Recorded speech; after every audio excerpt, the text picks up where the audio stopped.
All right.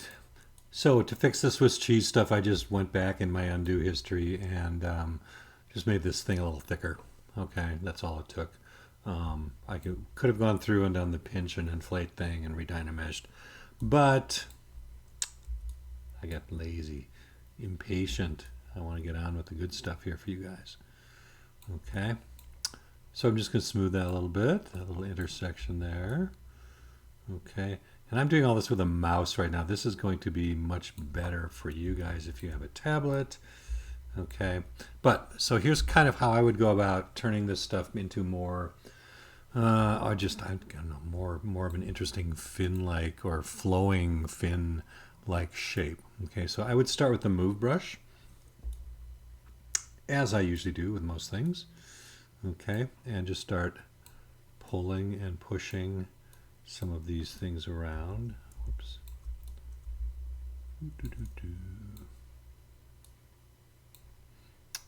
Like that, just kind of pulling this stuff, pushing it back.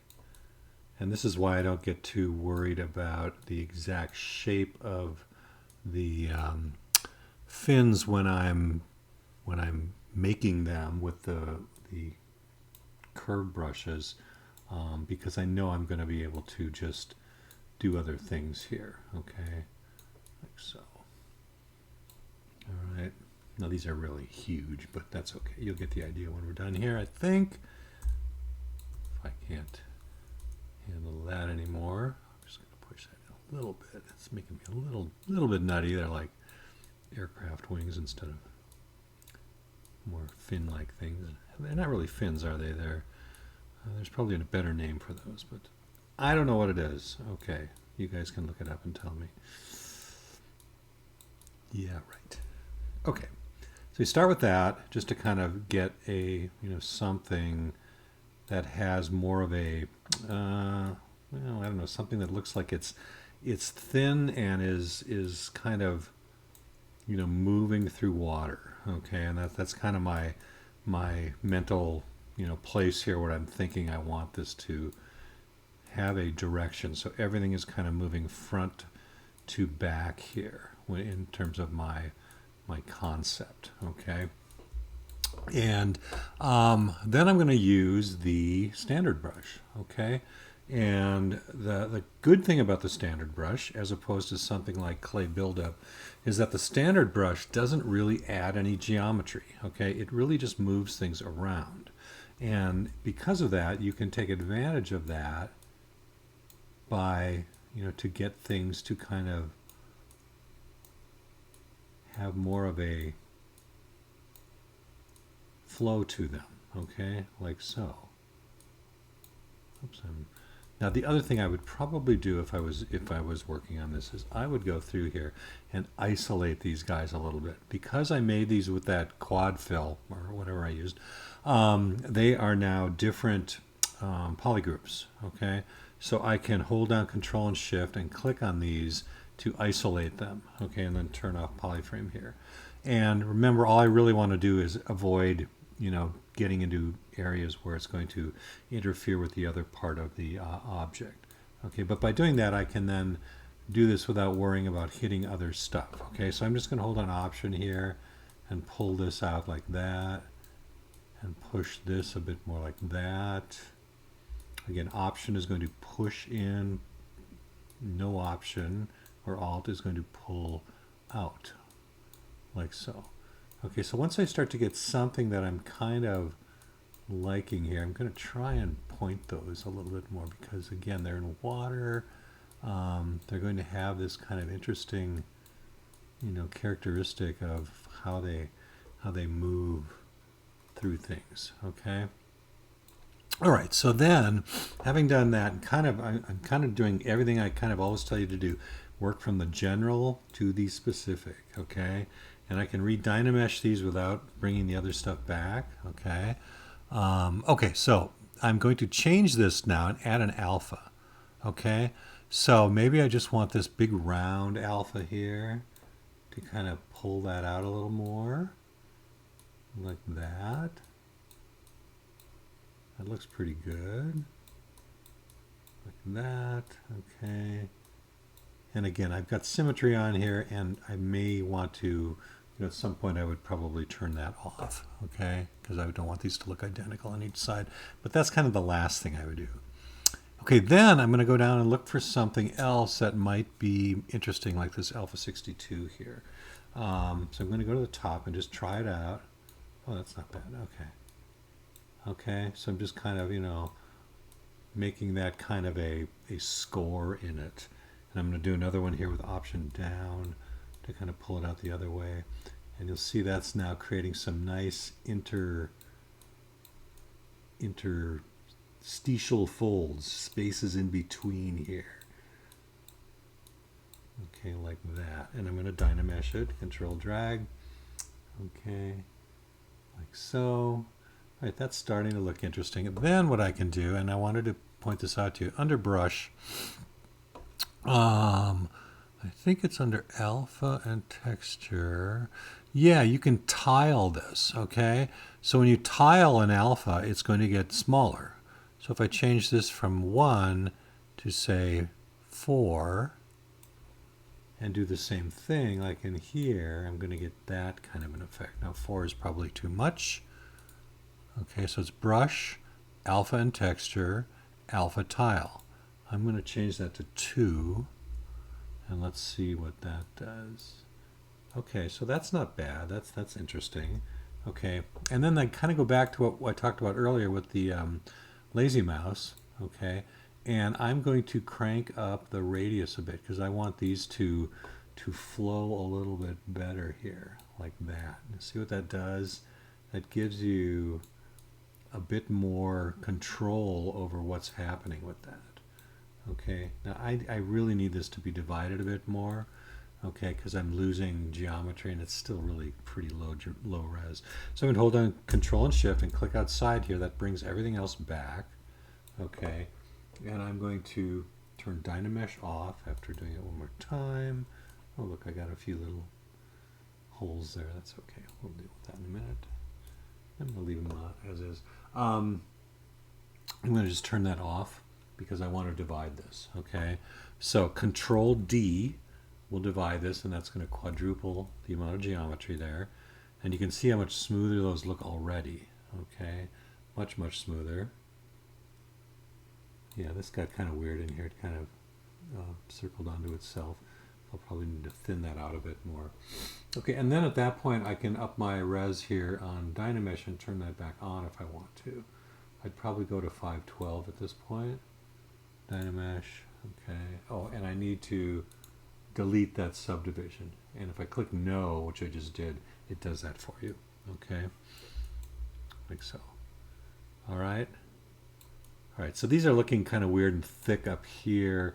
So I'm going to, kind of go in here and just thin some of this stuff out. For starters, I'm going to smooth it. Yeah, I'm going to turn the alpha off for the moment so I can just get some smoothing going on. And then I want to go back in here with just my regular push-pull thing and start to thin that out a bit. And I might also pinch it a bit here.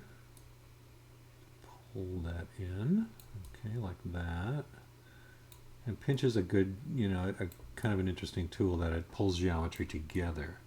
Okay, so you can get rid of some of these little funky things. Although they aren't really bad, they only kind of look funny because of what I've done there with the alphas. Okay, so I'm going to pull that out. And then at any point here, again, of course I can use the new brush to pull this stuff, apart a bit more, okay? So it starts to get that more ethereal feel, okay? Push that up a bit, pull that out, push that out, okay? So it's just kind of literally a push-pull of, playing around with some of the things that you can do here. And again, I'll turn that alpha back on. That was looking pretty good. This one, I think, is the tiled one. Oopsie. I'm not going to use that on move. Natch, silly me. back to standard. Whoopie doop. Get my alpha back.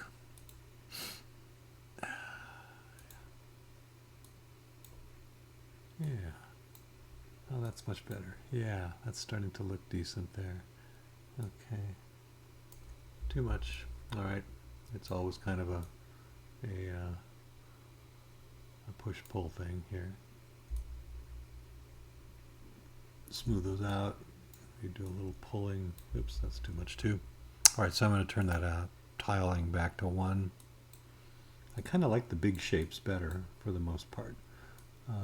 They look kind of more interesting. Okay. Now, again, there are materials that you can use to make things look a little more translucent as well. So I would probably take a look at some of this as, too, to just kind of see how it's looking with some other things going on. Just as you really don't do this for thinking you're going to use it in the final as much as just to kind of take a look at it in a different mode, so you can just kind of see what it might give you a better sense of what's going on. Okay. Okay, so these little guys in here, this Swiss cheese, I talked about this in another video. This is where you would go in and just inflate that a bit, which gives it more bulk, and then pinch it. Okay, and if you do that, it will eventually kind of collapse onto itself, and then when you Dynamesh it again, it'll seal those holes. Okay, and it usually takes a few tries to do it. Each time it's going to get a little bit better. Okay, whoops, or worse. I didn't inflate that time. And you really have to kind of use both, because the inflate kind of exposes the holes that are still there and lets you then pinch them together so that when you Dynamesh, it goes away. Okay, and then you can smooth it and not worry too much about that stuff. Okay. Yeah. Okay, so that's kind of looking interesting.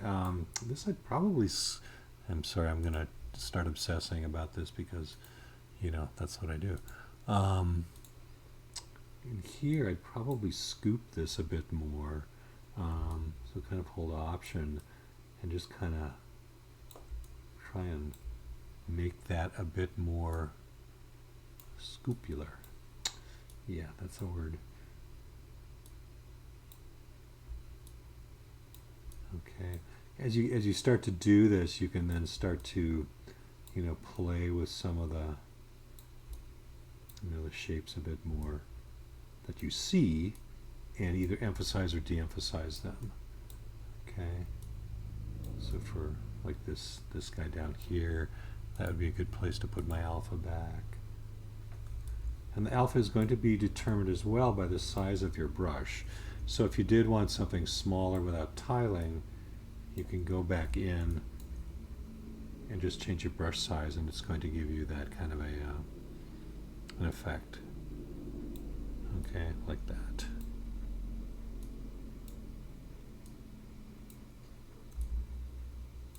All right, so that's how you get a bit more, finesse with your shapes. And again, that standard brush is really handy, useful for things like that. It's overlooked a lot because there's so many more tricky brushes. And then starting that geometry with the tri-fill curve is really handy as well. Okay, so hopefully this makes a little bit of sense to you. You'll probably have to go back over it a few times. Yeah, it's the only other thing really to remember with that curve thing is you want to start on your geometry and work out. If you just do it out in the middle of nowhere, it won't produce anything. It has to be attached to something, which it will then mask. Okay. All right. Shoot me questions if you have them, of course. And your stuff is looking really awesome so far, and I hope this gets you a little further along. Okay. Cool.